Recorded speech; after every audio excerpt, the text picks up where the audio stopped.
이 세 가지 표의 공통점은 무엇이냐면 이전에 폭락장이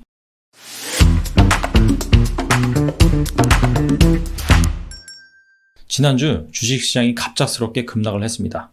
25일에 코스피 지수가 3,200을 돌파했다. 그러면서 환호하는 그런 사진들이 나왔는데 불과 4일 만에 3,000선을 내주면서 7.2% 급락을 했습니다. 이에 따라서 본격적인 조정장에 진입한 것이 아니냐 이런 얘기가 나오고 있는데요. 그래서 오늘은 과거에 주식시장이 역사적인 상승 추세에 있을 때 과연 조정은 얼만큼 발생을 했는지, 이번 조정장이 단순히 조정장인지 아니면은 대세 하락장으로 변할 것인지 여기에 대해서 한번 알아보는 시간을 갖겠습니다. 과거 역사적인 코스피 지수와 조정 구간을 나타내는 그래프입니다. 파란색 선이 지난 20년간 코스피 지수라고 보시면 되고요. 그 다음에 이렇게 숫자를 제가 써놨죠. 자, 바로 이때가 상승 추세가 나타난 이후에 조정이 나오는 그런 구간을 수치적으로 제가 표현을 한 겁니다. 그래서 이렇게 붉은색 음영 칠해진 부분이 상승 추세가 막 나타난 이후에 발생하는 조정, 바로 그 부분입니다. 그래서 총 한 8개가 나오네요. 지난 한 20년간 총 8개다.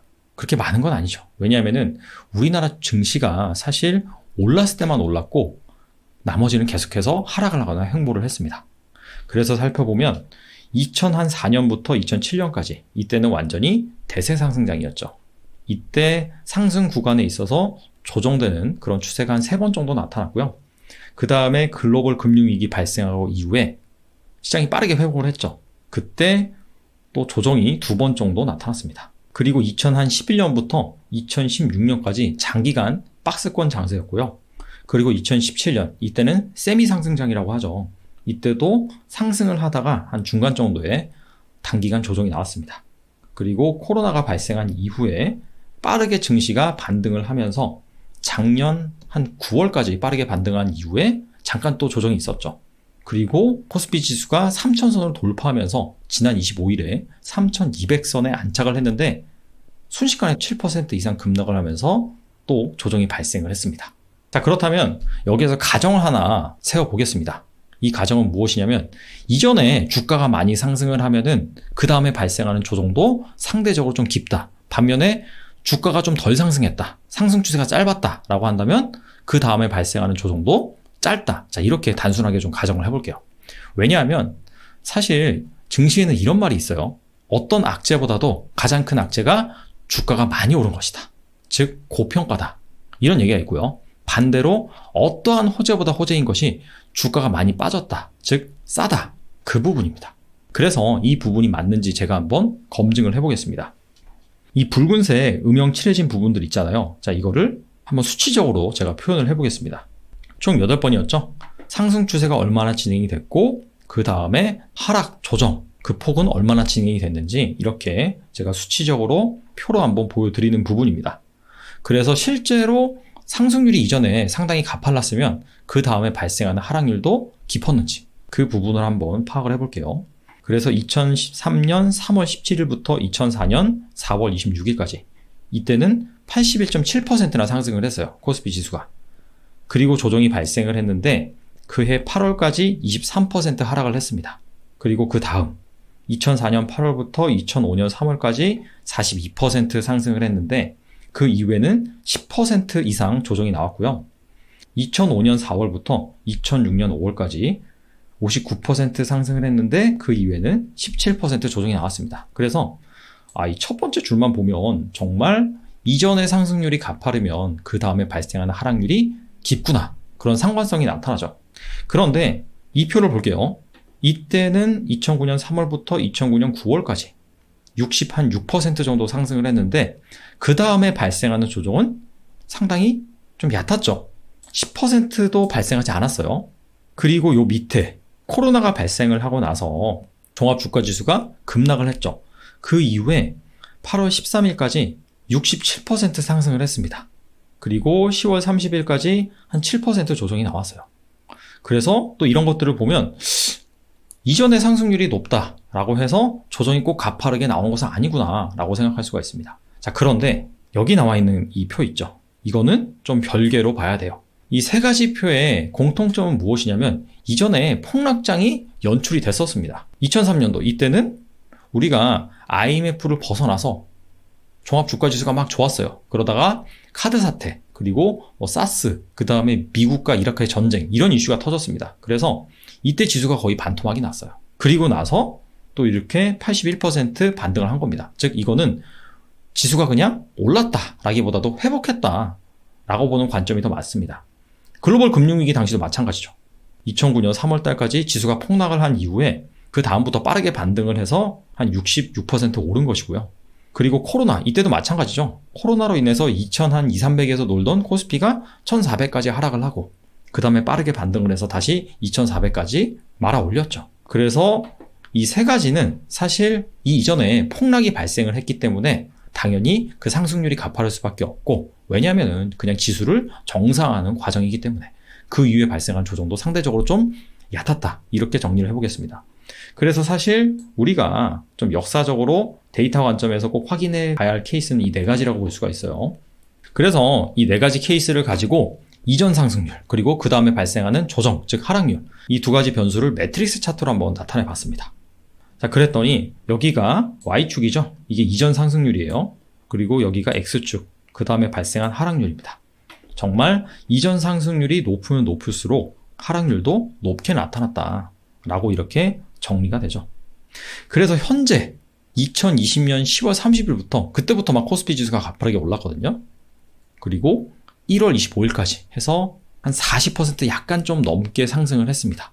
자, 그렇다면 역사적인 이런 사례 관점에서 본다면 한 40% 조금 넘게 상승을 하면은 그 다음에는 한 10% 정도 하락률이 발생하는 것이 일반적이다 라고 결론을 내릴 수가 있습니다. 물론 이거는 문제가 있어요. 그 각 시대 상승을 하고 나서 하락이 발생하는 그 시점에 변수가 다 다르죠. 기업의 구성도 좀 다르고 외부 변수도 다르고 기업의 펀더멘탈도 좀 다릅니다. 그리고 두 번째, 사실 이런 거를 일반화하기에는 데이터가 너무 적어요. 케이스가 4가지밖에 없습니다. 그래서 그 부분을 염두를 해두셔야 된다. 사실 이거보다 더 중요한 게 있습니다. 제가 지금까지 말씀드린 거는 상승 추세에서 조정이 발생하는 그런 케이스를 말씀드린 거거든요. 근데 이게 상승 추세에서 단순한 조정이 아니라 대세 하락으로 바뀐다 라고 한다면 제가 이전까지 말씀드린 그 부분이 전혀 의미가 없게 되어버립니다. 자, 그렇다면 이게 대세 하락이 아니고 왜 상승 추세에서 조정으로 봐야 되느냐. 최근에 상장사들이 4분기 실적을 지금 발표를 하고 있죠. 그래서 지난주까지 총 198개 기업이 4분기 잠정 실적 내지는 연간 실적을 발표를 했습니다. 그래서 그 기업들의 합산 실적을 한번 보겠다는 거예요. 자, 매출액은 294조 정도 되고요. 영업이익은 20조 한 8천억 정도 됩니다. 이게 전년 동기와 비교해 봤을 때 매출액은 1.2%, 영업이익은 50% 넘게 증가한 것입니다. 실적이 상당히 잘 나왔구나 라고 볼 수가 있습니다. 자, 이거를 컨센서스와 한번 비교해 볼게요. 이 198개 기업 중에서 80개 기업이 애널리스트가 예상한 컨센서스가 있었습니다. 그래서 그 컨센서스가 있는 기업들의 실적만 합산해서 이 컨센서스와 비교를 해보니까 매출액은 4.7% 컨센서스보다 잘 나왔고요. 영업이익은 4.3% 컨센서스보다 잘 나왔습니다. 그리고 전체 기업 관점에서 살펴보자는 거예요. 지금까지는 합산 관점에서 살펴봤는데, 그래서 전체 기업 관점에서 살펴보니까 컨센서스 이상 실적을 낸 기업의 비율, 4분기 실적입니다. 자, 매출액 같은 경우에는 이 80개 기업 중에서 61% 정도가 애널리스트들이 예상한 이런 매출액보다 잘 나왔다는 거예요. 그 다음에 43% 영업이익 같은 경우에는 한 43% 정도 되는 기업이 애널리스트들이 예상한 그런 컨센서스 이상 나왔다. 자, 이렇게 정리를 해볼 수가 있어요. 그래서 이 4분기 실적이 생각보다 괜찮습니다. 원래는 이 컨센서스보다 미치지 못하는 게 일반적인 케이스거든요. 근데 전년 동기보다도 잘 나왔는데 이 컨센서스보다도 지금 잘 나오는 상황이 좀 연출이 되고 있다. 그래서 아니 왜 과거 실적을 계속해서 얘기를 하느냐.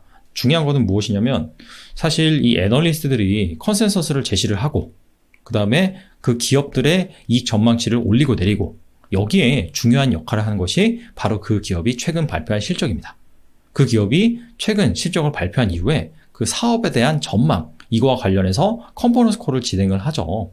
그렇기 때문에 이 애널리스트들이 4분기 실적이 나온 것을 보고 그 다음에 뭐 회사에 연락을 해본 다음에 이러이러해서 전망이 어떻게 되겠구나. 자, 그런 것들을 계산을 합니다. 그런 것들을 반영을 해서 향후 그 기업의 실적에 전망치를 조정한다는 것이죠.